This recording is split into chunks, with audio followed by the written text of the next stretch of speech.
భారత్‌కి దక్షిణాఫ్రికా నుంచి మరొక షాక్ అయితే వచ్చింది. అంటే ఇప్పటికే అమెరికా 50% సుంకాలు విధించింది గదా! అదే దారిలో ఇప్పుడు దక్షిణాఫ్రికా కూడా భారత్ మీద 50% సుంకాలు విధించడానికి ప్లాన్ చేస్తుంది. ఎందుకంటే అక్కడ స్థానికంగా ఉన్నటువంటి తయారీదారులకి, వ్యాపారవేత్తలకి, స్థానిక కంపెనీలకి ఊరటనిచ్చే విధంగా ఈ నిర్ణయం తీసుకుంటున్నామని దక్షిణాఫ్రికా చెబుతుంది. బ్లూంబర్గ్ నివేదిక ప్రకారం భారతదేశం నుంచి దగ్గర దగ్గర 53% ఎగుమతులు అవుతున్నాయంట కార్లు. అలాగే చైనా నుంచి 22% ఎగుమతులు అవుతున్నాయి. కానీ గత 4 ఏళ్లలో కోవిడ్ తరువాత నుంచి దాదాపు 368% ఎగుమతులు పెరిగాయి చైనా నుంచి. అలాగే మన నుంచి 150% ఎగుమతులు పెరిగాయి. అంటే ఇంచుమించు చైనా కూడా మనతో పాటు సమానంగా అక్కడికైతే ఎగుమతులు చేస్తుంది దక్షిణాఫ్రికాకి. దానివల్ల అక్కడ స్థానికంగా ఉన్నటువంటి కంపెనీలకి విపరీతమైనటువంటి పోటీ ఏర్పడి అవి వెనకబడిపోతున్నాయి. ఎందుకంటే అక్కడ తక్కువ ధరకి మన యొక్క కార్లు వస్తున్నాయి. మన కార్లు తక్కువకే, చైనా కార్లు కూడా తక్కువకే. అందుకని మన కార్లను మాత్రమే కొంటున్నారు. అంటే ఉదాహరణకి మనము ఇప్పుడు జపాన్కి చెందినటువంటివి లేకపోతే కొరియాకి చెందినటువంటి కార్లు చాలా తక్కువ కొంటాం.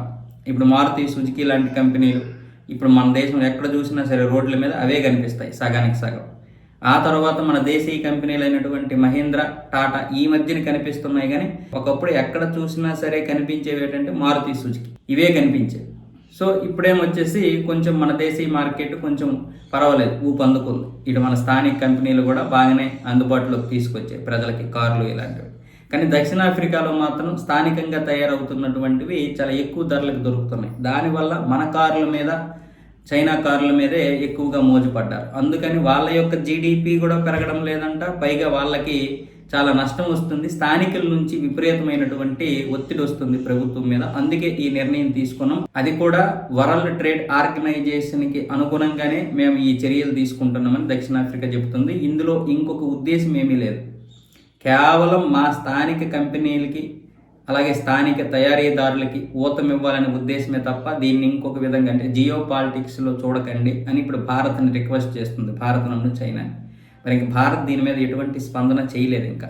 అయితే కార్ల మీదే 50% ఉంటుందా, లేకపోతే ఇంకేదైనా వస్తువుల మీద కూడా ఇంకా ఉంటాయంటే విడిభాగాలు ఏవైతే ఆటోమొబైల్ విడిభాగాలు ఉన్నాయో వాటి మీద కూడా ఆలోచిస్తున్నారు.